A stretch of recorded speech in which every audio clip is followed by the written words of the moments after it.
Pousser les hommes à prier sans leur enseigner la prière est une grande erreur. C'est comme donner à quelqu'un une voiture sans lui apprendre à conduire. Premier principe, l'unité et la réconciliation. Vérifie l'unité. N'est-ce pas qu'il est écrit que si 2 ou 3 personnes s'accordent pour demander une chose, il faut s'accorder, il faut s'entendre. Certains couples, vous n'êtes pas exaucés parce que vous ne vous entendez pas. N'avez-vous pas remarqué que depuis que vous vous chamaillez, vos prières ne sont plus exaucées? Tu peux être un homme de prière, tu crains Dieu. Si tu ne t'entends pas avec ta femme, Dieu ne va pas exaucer tes prières. Tu peux être une femme de feu, tu ne t'entends pas avec ton mari, Dieu ne va pas exaucer tes prières. Et dans certaines familles, vous êtes dans une même maison, vous ne vous entendez pas, vous vous chamaillez, mais chacun prie beaucoup. Et vous faites un bilan, vous allez remarquer que vous n'avez pas des grands résultats.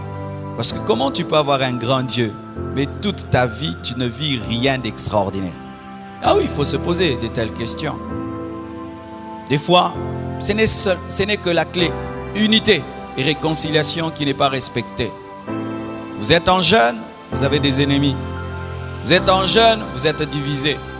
Vous vous chamaillez tout le temps, mais vous priez. Tu vas faire Alpha 40, mais tu vas en sortir sans aucun résultat. Il a approché le peuple. Ils se sont unis. Il y a eu l'unité et la réconciliation. Avant que le prophète ne prie, il a veillé à l'unité et à la réconciliation. Je vois des chrétiens qui sont très rancuniers. C'est la preuve que tu ne connais pas la puissance de la prière. Un homme qui vit de la prière ne peut pas se permettre d'avoir de la rancune. Il fait vite pour arranger parce qu'il sait que ça risque de court-circuiter son système spirituel. Alléluia. Ainsi, il fait très vite pour arranger. Même s'il a tort ou il a raison, il arrange vite. Pourquoi? Il veut avoir un ciel ouvert. Si tu as fait 1 mois de rancune et de division, sache que tu as fait 1 mois d'inexaucement. Et si même tu as vécu quelques exaucements, sache que c'était les miettes de Dieu. Dieu t'a jeté des miettes. Il pouvait te donner plus que cela. Quand est-ce que je peux être en division avec quelqu'un? C'est lorsque ça ne dépend pas de moi. C'est-à-dire que tu t'es humilié, tu as fait le premier pas, mais la personne refuse. Elle veut rester dans son coin, elle ne veut pas. Là devant Dieu, tu es quitte. Mais il faudrait que tu fasses de tout ton mieux pour être en paix. Mais si cela ne dépend pas de toi, la personne a décidé de te haïr, elle a refusé de te pardonner, là tu es en paix avec Dieu. Mais vous devez faire un effort, l'effort d'arranger, l'effort de vous réconcilier. Deuxièmement, la restauration de la communion avec Dieu. Redonner à Jésus-Christ sa place dans ta vie. La repentance, te mettre en ordre et ce, dans tous les domaines de ta vie. Pourquoi je le dis? La Bible dit toujours au verset 30, « Et Élie rétablit l'autel de l'Éternel qui avait été renversé. » Les Juifs avaient renversé l'autel de Dieu pour bâtir l'autel de Baal et l'autel d'Astarté. Il y avait un sacrilège en Israël et avant qu'il ne prie, il a d'abord rétabli l'autel de Dieu en Israël, redonné à l'Éternel sa place en Israël avant de prier. Est-ce que l'autel de la croix est rétabli dans ta vie? Est-ce que Jésus-Christ a toujours sa première place dans ton cœur? Est-ce que tu t'es repenti de tous tes péchés? Est-ce que tu as rétabli ta communion avec Dieu avant de prier? On ne prie pas un Dieu en colère. On ne prie pas un Dieu dont l'autel est renversé.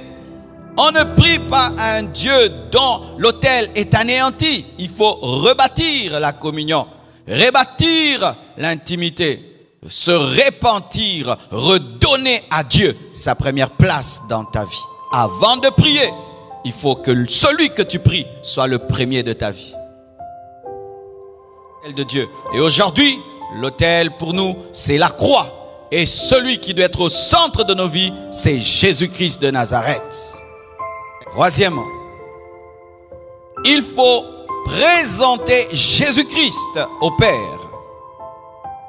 ou faire une prière accompagnée d'une offrande inspirée par le Saint-Esprit. Je répète, il faut présenter Jésus-Christ au Père ou faire, en plus de cela, une prière accompagnée d'une offrande inspirée par le Saint-Esprit. La Bible nous dit, au verset 33, « Il arrangea le bois, coupa le taureau par morceaux et le plaça sur le bois. » Alléluia. Il n'a pas prié avec un autel vide. Il y avait une offrande sur cet autel.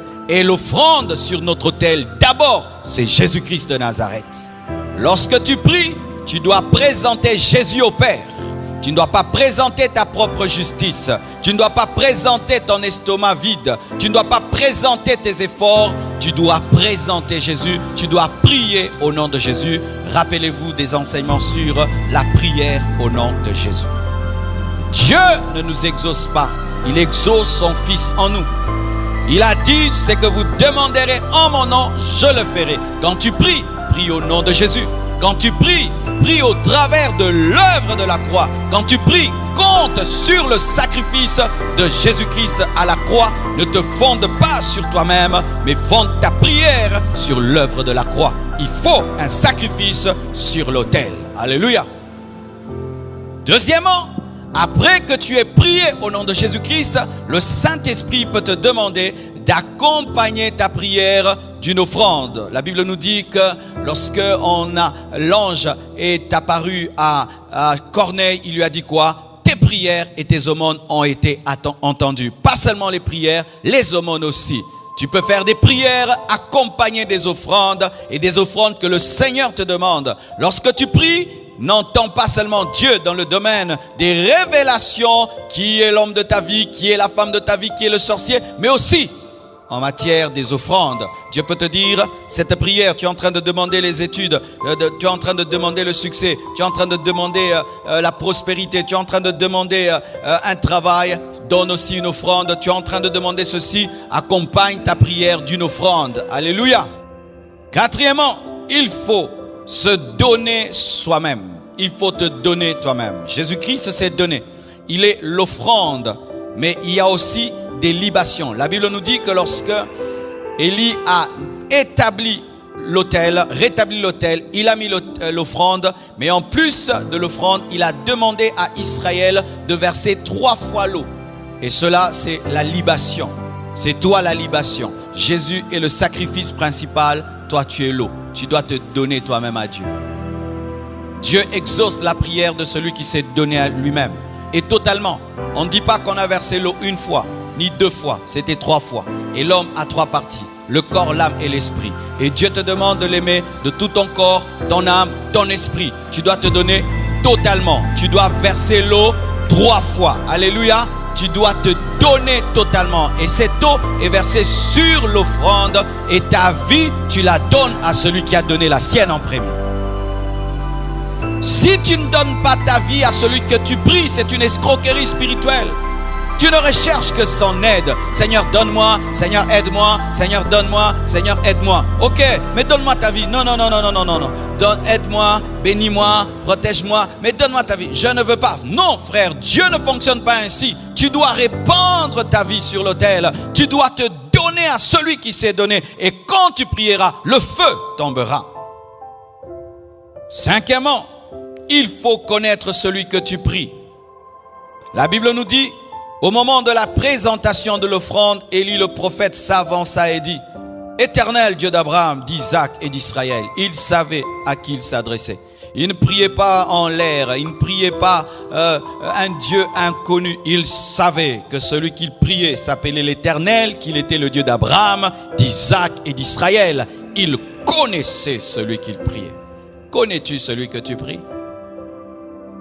La grandeur de la révélation que tu as va déterminer la grandeur de ton exaucement. Il y a des gens, pour eux, Dieu ne donne que le spirituel. Vous aurez le spirituel pendant cette retraite. Et d'autres, Dieu ne donne que le matériel. Vous n'aurez que le matériel. Mais d'autres croient que Dieu peut donner le spirituel et le matériel. et vous aurez le spirituel et le matériel.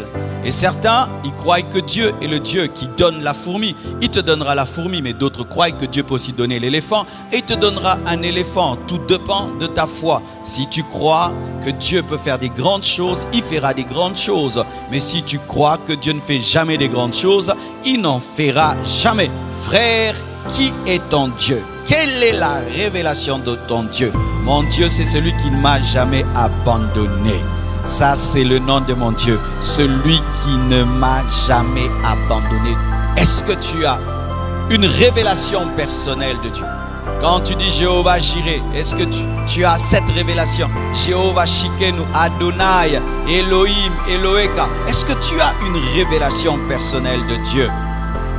Dieu d'Abraham, Dieu d'Isaac et de Jacob, éternel, celui qui n'a ni commencement ni fin. Il est en train de prier, celui qui n'a ni commencement ni fin. Il savait qu'il était là, présent. Quand il dit l'éternel, il savait qu'il n'était pas loin, qu'il était là. Quelle intimité tu as avec Dieu? Quand tu pries, tu fais comme un perroquet, comme certains enfants qui viennent des fois dans nos cultes et qui voient comment nous prions. Et puis quand ils prient, ils font comme les parents, mais ils ne comprennent rien. Quand tu pries, est-ce que tu t'adresses vraiment à quelqu'un? Quand tu pries, est-ce que tu crois que Jésus-Christ est là? Quand tu pries, est-ce que tu crois que Jésus-Christ est ressuscité? Quand tu pries, est-ce que tu crois que ton Dieu est tout puissant, qu'il est capable? Quand tu pries, est-ce que tu crois en sa fidélité? Quand tu pries, est-ce que tu crois qu'il est ton Père? Quelle est ta révélation? Et tu n'es pas respectueux, tu n'as aucune révérence dans ta manière de te tenir devant Dieu. Mais tu vois comment tu es à carreau devant les autorités de ce monde, comment tu es respectueux devant les autorités de ce monde. Mais quand il s'agit de Dieu, tu es négligent. Pourquoi? Ton Dieu est petit. Et comme il est petit, il fera des petites choses dans ta vie. Commence par respecter Dieu avant de réclamer des grandes choses. Commence par honorer Dieu avant de réclamer des grandes choses. Commence à le traiter comme un roi avant de te réclamer qu'il te traite comme un prince. Car s'il n'est pas roi, comment il va te traiter comme un prince? Je prie Jésus-Christ de Nazareth, qui est le chemin, la vérité et la vie. Il est le Fils de Dieu. Il est aussi Dieu, l'alpha et l'oméga, la clé qui ouvre le ciel, la porte du paradis. Alléluia! Il a reçu le nom qui est élevé au-dessus de tout autre nom, et en son nom tout genou fléchit au ciel, sur la terre et sous la terre. Est-ce que tu as la révélation de Jésus-Christ? Il faut connaître celui que tu pries. Sixièmement, il faut prier pour la gloire de Jésus-Christ. Il faut prier pour la gloire de Dieu. Il dit quoi? Que l'on sache aujourd'hui que tu es Dieu en Israël. Il avait une motivation pure. Il ne cherchait pas à démontrer qu'il est terrible, qu'il est terrible. Sa première motivation lorsqu'il invoquait le feu, ce n'était pas de prendre une photo pour la mettre sur Facebook, mais c'était pour qu'on sache que l'Éternel est Dieu. Des fois, mes frères, nous échouons seulement dans la motivation. Quand tu pries, Dieu te pose toujours une question. Pourquoi tu veux que je le fasse? Seigneur, utilise-moi puissamment. Pourquoi tu veux que je t'utilise puissamment? Seigneur, enrichis-moi. Pourquoi? Quelle est ma part dans ta richesse? Quelle est ma part dans ce miracle? Quelle est ma part dans cette onction? Quelle est ma part dans ce que tu me demandes? Que l'on sache que tu es Dieu.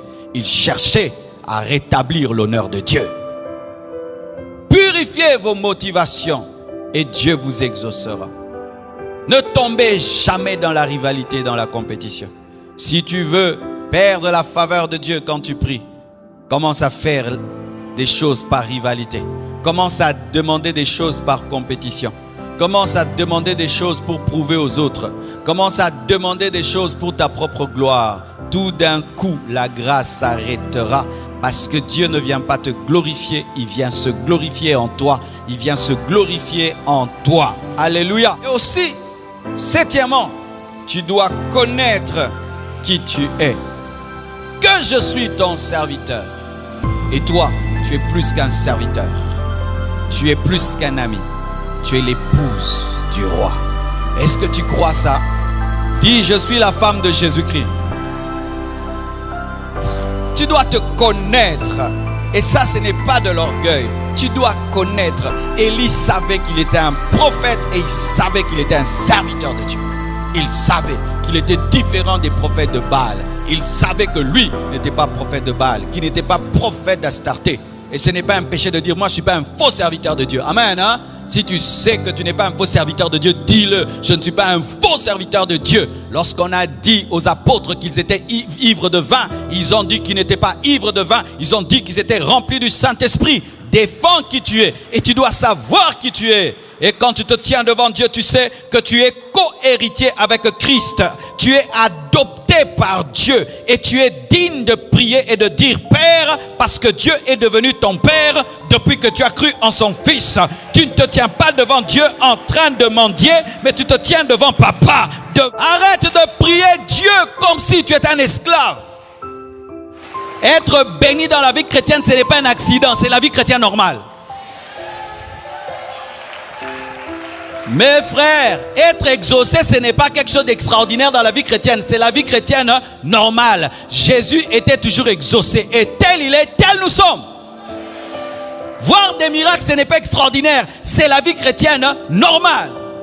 Vous n'êtes pas venus quémander l'exaucement. Tu dois connaître les promesses qui sont sur toi. Et je t'assure, quand tu es un chrétien, tu n'es pas n'importe qui. Tu es la personne la plus privilégiée sur la terre, si tu ne le sais pas. Si tu n'étais pas sur cette terre, ce monde serait déjà détruit car tu es la lumière du monde et tu es le sel de la terre. Je dis tu es la lumière du monde et tu es le sel de la terre. Tu es la lumière du monde et tu es le sel de la terre. Ta famille est bénie à cause de toi. Et je dis toujours ceci, si Joseph dans la maison de Potiphar a attiré la bénédiction, toi tu es plus que Joseph parce que toi tu jouis d'une alliance supérieure et ta présence dans ta famille apportera la bénédiction et la vie au nom de Jésus-Christ de Nazareth. Tu dois connaître qui tu es et prie avec assurance.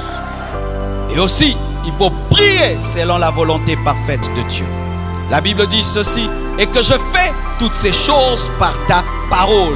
Donc, dans le secret, Dieu avait dit à Élie, quand tu iras, voici ce que tu vas faire. Tu vas dire que le véritable Dieu se révèle par le feu. Tu vas dire, bâtissez l'autel de Dieu et tu vas prier et je vais donner le feu. Élie ne faisait rien par lui-même. Il avait tout reçu dans le secret et dans le public, ce n'était qu'une répétition. C'est ce qu'on dit sur Jésus-Christ. Il ne faisait que ce qu'il voyait au Père. Jésus-Christ fonctionnait comme ça.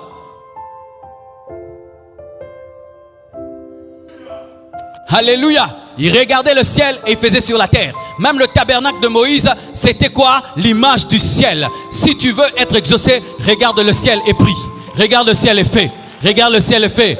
Alléluia. Avant de prier sur la terre, entre au ciel et reçois les prières du ciel et fais-les sur la terre. Alléluia. Que Dieu te donne la sensibilité spirituelle afin que tu puisses capter la volonté de Dieu et qu'il puisse te dire ce que tu dois faire. Vous savez, quand j'étais assis là, il m'a dit que je prierai pour vous. Je ne l'ai pas dit pour le dire. Il m'a dit quand tu finiras le message, tu vas prier pour ces jeunes. Et je vais seulement obéir et je sais que le feu de Dieu va tomber sur vous. C'est tout. Je ne fais que la répétition. Quand tu demandes une chose, tu dois te rassurer qu'elle est conforme à la volonté de Dieu parce que Dieu ne fait que ce qui est sa volonté. Tu ne peux amener Dieu en dehors de sa volonté. C'est pourquoi des fois, tu peux maudire quelqu'un, Dieu ne le maudit pas parce qu'il voulait que tu le bénisses. Et des fois, tu peux bénir quelqu'un, Dieu ne le bénit pas parce que Dieu voulait que tu le maudisses. Si tu demandes à Dieu un païen comme mari, Dieu va t'exaucer. Sa parole dit déjà qu'un chrétien ne peut pas épouser un païen, qu'il n'y a pas de rapport entre la lumière et les ténèbres. Alors des fois, tu n'es pas exaucé parce que tu ne connais pas la Bible. Tu es en train de dire à Dieu de bénir un voyage dans lequel tu as menti. Tu vois ça? Est-ce que Dieu bénit le mensonge? Mais tu dis, Seigneur, je fais que je voyage. Mais tu as là-bas, tu as mis un nom qui n'est pas le tien, l'âge qui n'est pas ton âge. Tu as dit que tu pars, tu reviendras. Mais tu sais dans ton cœur que tu ne reviendras jamais. Tu es en train de prier que Dieu te donne le mari d'autrui. C'est un homme marié. Mais tu pries qu'on prie pour ton mariage. Avec qui? Avec qui? Avec un mari d'autrui? Avec un mari d'autrui, Dieu devient un voleur? Dieu n'est pas un voleur. Dieu n'est pas un voleur. Tu fais un business de vol et tu pries que Dieu bénisse un business de vol. Est-ce que Dieu peut bénir le vol? Oh Seigneur, protège-moi. Qui te protège de quoi? Tu es en faute. Vous priez, mais vous n'êtes pas exaucés parce que vous ne priez pas conformément à la parole de Dieu. Vous ne connaissez pas la parole et vous demandez des choses selon votre chair, votre désir, votre volonté. Et quand cela n'arrive pas, oh Dieu m'a déçu. Est-ce que Dieu t'avait promis pour te décevoir? Pourquoi même certains, même quand ils font des services de puissance, ils ne voient pas la main de Dieu? C'est parce que tu veux que le Saint-Esprit devienne ton esclave. Va à droite, va à gauche, alors que lui veut rester sur place. Neuvièmement, il faut insister. Dites, il faut insister.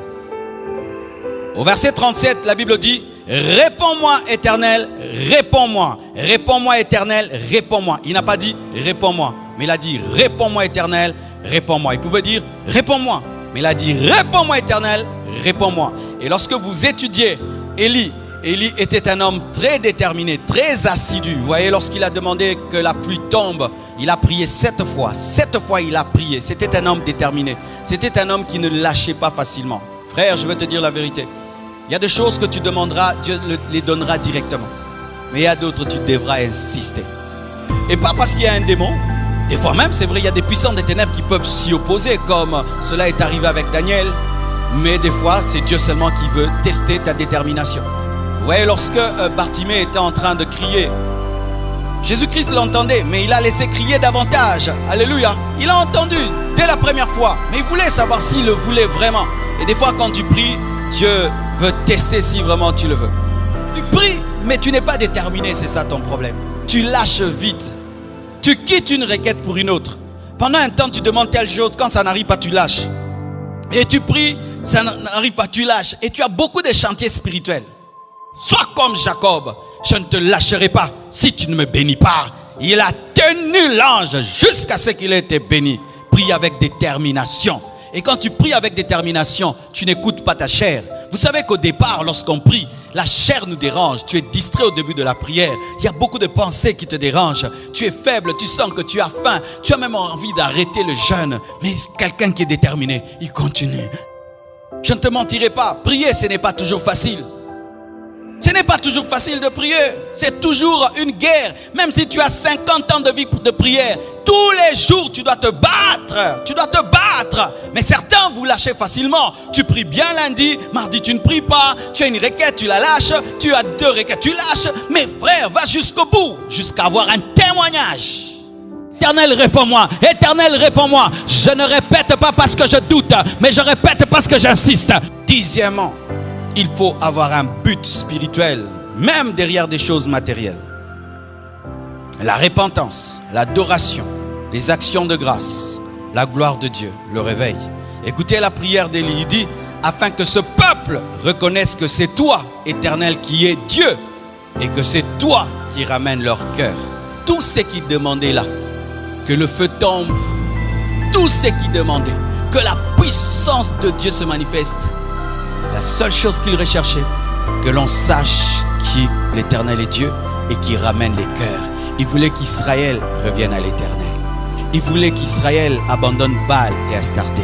Le feu n'avait pas comme but de glorifier Élie. Le feu n'était pas seulement descendu pour un spectacle, mais le feu était venu pour la repentance. Les vrais miracles amènent à la repentance. Dieu ne peut pas faire marcher un paralytique pour le faire marcher. Quand un paralytique marche, c'est pour amener l'incrédule à croire. Quand Dieu te bénit, c'est pour amener l'incrédule à dire Dieu bénit. Amen. Je t'assure, si tu es bien habillé, tu as une belle voiture, mais ce n'est pas pour la gloire de Dieu. Ça ne sert à rien. Alléluia. Si tu réussis dans tes études, mais ça ne glorifie pas Dieu, ça ne sert à rien. Nous avons de la valeur et de l'utilité dans le royaume de Dieu lorsque ce que Dieu nous donne amène les hommes à croire en Dieu. Devenez des panneaux publicitaires de Jésus. Qu'au travers de vous, les païens puissent se repentir, que les gens puissent respecter Dieu, qu'ils puissent dire Dieu bénit, Dieu existe, Dieu exauce. Amen.